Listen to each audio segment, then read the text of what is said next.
de Mohamed Kita. Allez, c'est donc prolifique, en tout cas. Pour cette seconde explication entre la Flamme Olympique de Guinée et le Oroya AC de Matam, donc, qui a réussi à l'ouverture du score dans cette partie. Mohamed Cherifso, on le disait, contre le cours du jeu, on va le dire comme ça, parce que oui, c'était une partie, on assistait jusque-là à une partie totalement équilibrée avant donc qu'on assiste à cette erreur monumentale de la part du gardien de but Morikaba de cette équipe oui, de la Flamme Olympique de Guinée. Et voilà, ça va repartir sur d'autres bases alors qu'on revoit cette action. Allez, il a écrasé le pied de ce garçon, porteur 14 du côté donc du Oroya. Il est entré en jeu et Aboubakar Samasekou, oui, qui a subi cette faute, mais voilà, c'était pas grand chose. La partie donc se poursuit. Attention, c'était très très bien joué. Il va remettre à pied sur ce ballon Mohamed Guibo qui a loupé ce centre. En tout cas, il a très mal dosé ce ballon. Pourtant, il y avait de la présence dans la surface adverse, Mohamed Cherifso. C'est surtout de son mauvais pied. On sait qu'il est gaucher, donc il n'a pas pu redresser ce ballon-là parce qu'il avait déjà Mohamed Guibo qui récupère le brassard du capitaine après la sortie de Kansé Mandela. Ouais, on revoit encore, hein, il n'a pas... Mandela, oui, qui n'a plus ses jambes de 20 ans. Et qui est ménagé. Absolument, il ne peut faire que des bouts de match. Il faut surtout le ménager pour avoir, en tout cas pour ressortir le meilleur de lui. Allez. Tout au long de la saison elle est encore longue. On n'a joué que 10 journées. Mais Mohamed Cherifso, elle aurait ambitieux, donc il faut... Vous avez quand même un joueur de cette nature et le ménager, n'est-ce pas mieux de le ménager pour la seconde explication, le lancer après quand l'adversaire est là, quand il n'y a plus de jus, trop de carburant et avec tout son bagage, tout son vécu. Ne serait-ce pas en tout cas la meilleure période pour le lancer que de le faire débuter les matchs, à ces moments, le faire participer, assister à ces moments où il y a beaucoup plus d'intensité, où on met de l'impact dans les 45 premières minutes. Non, je vous rejoins, hein, c'est ce qui est idéal, mais on ne sait pas quelle en tout cas réflexion ou quel conseil on a donné à Noubou Diané, comment il compte gérer. Peut-être que c'est tactique. Tactique, comment surtout il compte gérer ces cadres-là. En plus de Kansé Mandela, on a Salif Koulibaly, on a Boubacar Samasekou. Ce sont des anciens qui sont habitués à ce championnat-là et qui peuvent en tout cas encadrer cette jeune cadre-là. On essaie cela de rappeler pour permettre à Oroya d'atteindre ses objectifs. Allez, cette roche là-bas, il est parti de loin pour se retrouver dans la surface adverse. Il va quand même obtenir le corner. C'était qui sur cette action? En tout cas, il avait tout un boulevard devant lui, même si il y avait des policiers non loin dans ce boulevard-là. Allez, Seydou Bamane qui est là au taquet, toujours pour et surtout qui essaie de se remettre faire respecter, ces garçons, oui, dans le sens de la marche. On l'a vu tout à l'heure, Ibrahim Akaba qui a chicoté la cheville de Samasekou, qui arrivait lancé. C'est parti pour ce corner, le ballon levé, c'était joué un peu de façon précipitée. C'est surtout trop long pour Alia, qui n'a pas pu récupérer le ballon. Alia Touré n'a pas pu donc rabattre ce ballon. Alia Touré qui a fait ses premiers pas à Ligue 1 la saison dernière. Bien évidemment. Il faisait des entrées en jeu chaque... Allez, la roche est tentée toujours, il va réussir néanmoins à éviter le corner sous la menace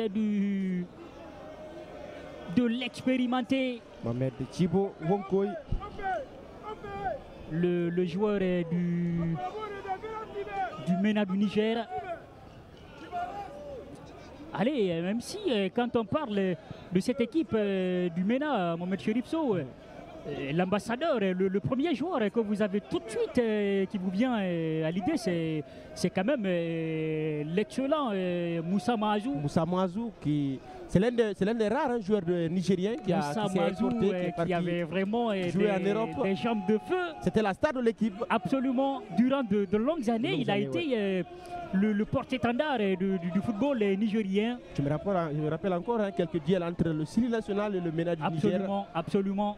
Moussa Mazou était craint par l'équipe guinéenne à chaque reprise, à chaque fois.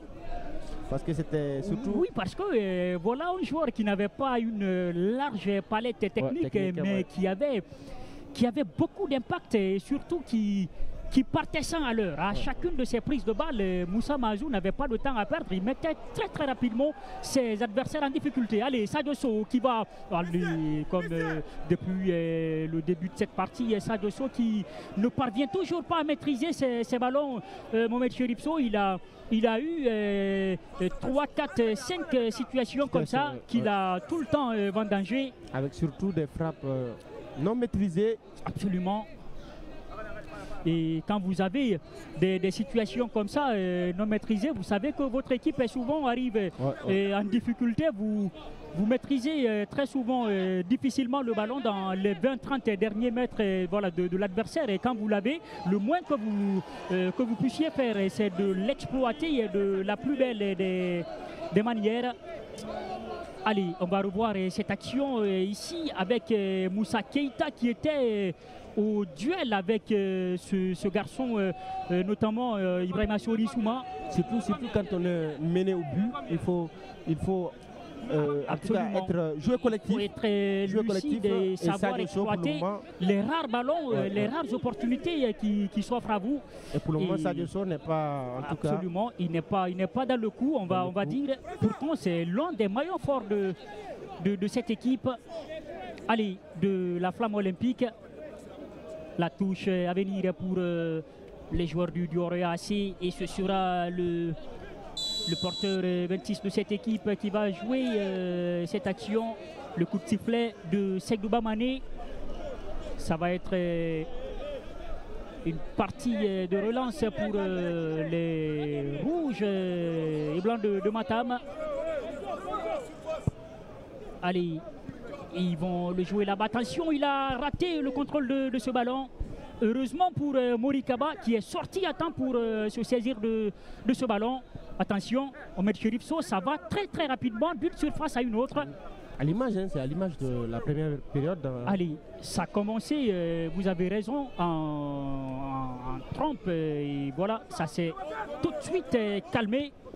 C'est exactement la même physionomie. On est en train d'assister le coup de sifflet de Seydouba Mané. Une faute signalée par l'arbitre de touche. Pour les Olympiens qui vont essayer d'aller donc provoquer cette défense olympienne pour pourquoi pas. On revoit cette action, M. Cherif Sow. On a surtout une équipe de la Flamme. C'était encore lui et Sadio Sow, excès d'engagement. On a surtout une équipe de la Flamme qui met beaucoup d'impact physique. Mais après, ça manque de lucidité dans l'autre surface, on va dire. La surface adverse. Absolument, c'est là. On met beaucoup d'efforts à contrer l'adversaire. Et à récupérer le ballon que quand il s'agit de son utilisation dans l'autre surface, il y a un souci. Je crois que notre ami Abdoulaye Juté Bangoura il a du pain sur la planche à ce niveau. Allez, le ballon brossé par Mohamed Djibo Onkwe, ce sera directement dans les gants de Morikaba. Pour le moment, les coups de pied arrêtés signés Mohamed Djibo Onkwe. Absolument, côté Oroya en tout cas. Dangereux. On sait surtout c'est quelqu'un qui a une très belle patte. C'est ça, et voilà, surtout un gaucher, et quand il est sur voilà, son côté, attention. Le jeune Alia Touré qui va... Ah, oh là là là là là là là, Mohamed Cherif Sow, il a réussi à enfumer son vis-à-vis. Il obtient le corner. Quel geste magnifique de ce garçon qui a réussi à mettre son vis-à-vis dans le vent. Allez, c'est quand même l'avenir du côté de cette équipe du Oroya, Mohamed Cherif Sow. Regardez ce geste. Tac, il a réussi à mettre son vis-à-vis dans le vent ici. Avec son petit gabarit, il arrive à se faufiler. Le porteur 14 du côté de cette équipe olympienne qui a été diabolisé par le jeune Alia Touré. On va suivre ce corner. Allez, ça se bouscule un peu dans cette surface olympienne. Ça va partir, c'est toujours le maestro Mohamed Dibonko qui va jouer ce corner pour le Oroya AC de Matam. Alors qu'on joue la 54e minute de jouer ici au stade Petit Sori de Nongo, bientôt la 55e. Allez, le poteau de corner qui souffre un peu. C'est parti, ballon levé. Là-bas, second poteau, ils sont deux joueurs du Oroya. Même si, oui, la défense olympienne se montre finalement pour dégager ce ballon qui était en train quand même de traîner dans une zone manifestement dangereuse.